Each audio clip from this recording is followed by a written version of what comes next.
सपना के ससुराल में रिवाज था कि शादी के बाद बहू 1.25 महीने तक घूंघट में रहती है, इसलिए सपना को अगले 1.25 महीने तक घूंघट में रहना था। सपना बड़ों का बहुत सम्मान करती थी, इसलिए उसने अगले कुछ दिनों के लिए घूंघट कर लिया। सपना बहू, मुझे ये जानकर बड़ी खुशी हुई कि तुम आजकल की बहू होने के बाद भी हमारे रीति रिवाज को सम्मान दे रही हो। तुमने मेरे कहने पर कुछ दिनों के लिए घूंघट कर ही लिया।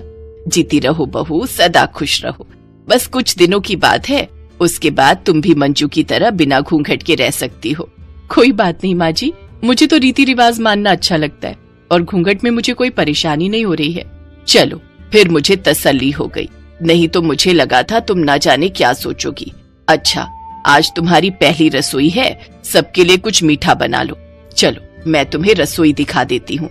मंजू बहू, सपना के साथ रसोई में खड़ी हो जाना। उसे किसी भी चीज की जरूरत होगी तो तुम दे देना। अब तुम बड़ी बहू हो और साथ में जेठानी के फर्ज भी निभाओ। सपना तुम्हारी देवरानी है, तुम्हें उसका पूरा ख्याल रखना है। माँ जी आप चिंता मत करो, मेरे होते हुए सपना को कोई परेशानी नहीं होगी।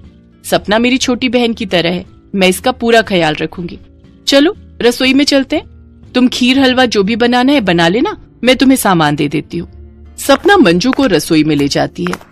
मंजू भाभी, मैं खीर बना लेती हूँ, आप मुझे खीर का सामान बता दीजिए कहाँ रखा है। अच्छा, तो तुम खीर बनाने वाली हो, ठीक है, मैं तुम्हें खीर का सामान दे देती हूँ। मंजू बहू, ये लो बादाम, काजू, किशमिश और बाकी के ड्राई फ्रूट मैंने मंगवा लिए हैं। तुम कह रही थी ना कि खत्म हो गए, लो डिब्बे में भर दो और सपना को भी मीठे के लिए दे देना। जी माँ जी।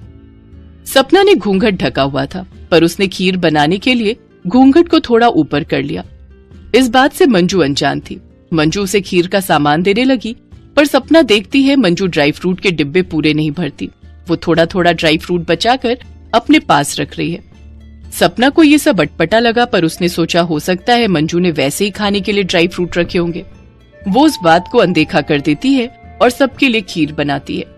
अब कुछ दिनों बाद सपना भी मंजू के साथ रसोई और घर के काम देखने लगी, पर सपना को मंजू की हरकतें कुछ ठीक नहीं लगी।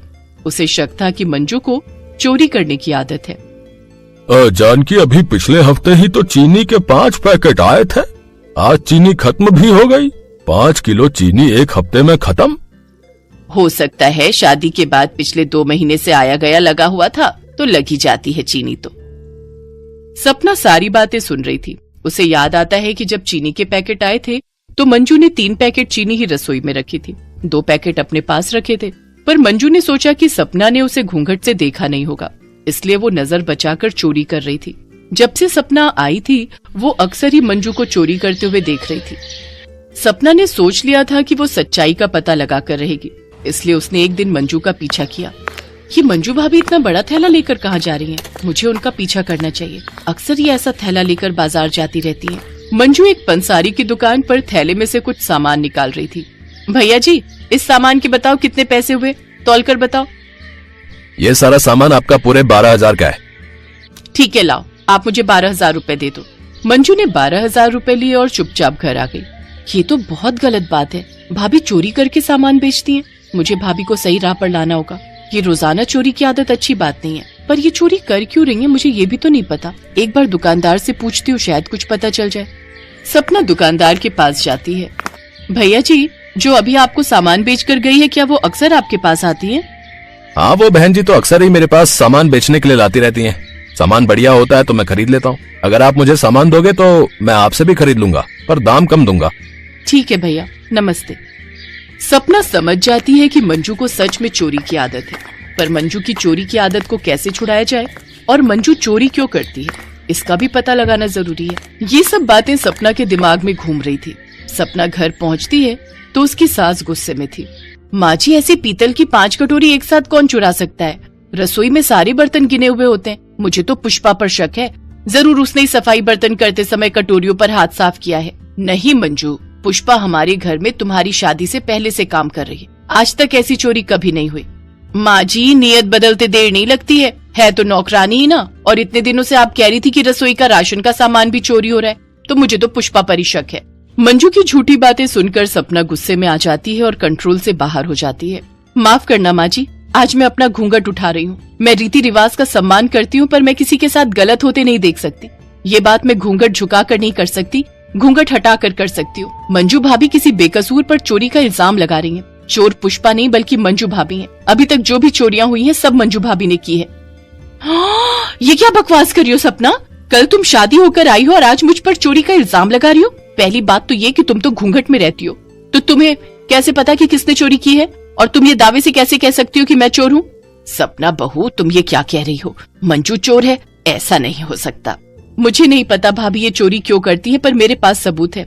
इन्होंने बाजार में घर के सारे सामान बेचे हैं और मुझे यकीन है कि पीतल की कटोरियां भी इन्होंने बेची हैं। सबके सामने सारी सच्चाई आ जाती है। मंजू बहुत शर्मिंदा होती है। बहू, तुमने चोरी क्यों की? तुम्हें आखिर चोरी करने की क्या जरूरत थी? हाँ मंजू, मैं तो तुम्हें खर्चे के बराबर पैसे देता हूँ, फिर तुमने ये सब क्यों किया? भाभी, सपना अगर ना बताती फिर तो आप रोजाना चोरी करती रहती, और आपने हमारी बरसों पुरानी नौकरानी पुष्पा पर भी इल्जाम लगाया। ये सब क्यों भाभी? मंजू की आंखों में आंसू आ जाते हैं और वो सच बता देती है। वो मेरी सभी सहेलियों के पास महंगे महंगे मोबाइल फोन है। मुझे भी एक नया मोबाइल फोन लेना था और अभी सपना की शादी हुई है। सपना भी महंगा मोबाइल यूज कर रही है। देवर जी ने सपना को शादी में महंगा मोबाइल फोन गिफ्ट किया और मुझे देखो कितना पुराना सस्ता सा मोबाइल फोन कब से इस्तेमाल कर रही हूँ। मैं भी क्या करती, मुझे भी महंगा मोबाइल फोन लेना था, इसीलिए मैंने चोरी की ताकि मैं अपने लिए महंगा मोबाइल फोन खरीद सकूं। मंजू को रोता देख सब उदास हो जाते हैं। भाभी, टेंशन मत लो, आपका जन्मदिन आ रहा है ना, हम सब मिलकर आपको महंगा वाला मोबाइल फोन गिफ्ट करेंगे। पर एक शर्त पर, तुम्हारी जो भी चीज खरीदने की इच्छा है हमसे कहो, पर चोरी नहीं करोगी, ये वादा करो। हाँ, मैं वादा करती हूँ माँ जी। मंजू अपनी सास और देवरानी के गले लग जाती है। सपना की शादी को 1.25 महीना हो ही चुका था, इसलिए अब उसने घूंघट रखना छोड़ दिया, पर बड़ों का मान सम्मान वो आज भी कर रही थी। तभी तो आज उसकी सूझबूझ के कारण उसने अपनी जेठानी को गलत रास्ते पर जाने से रोक लिया।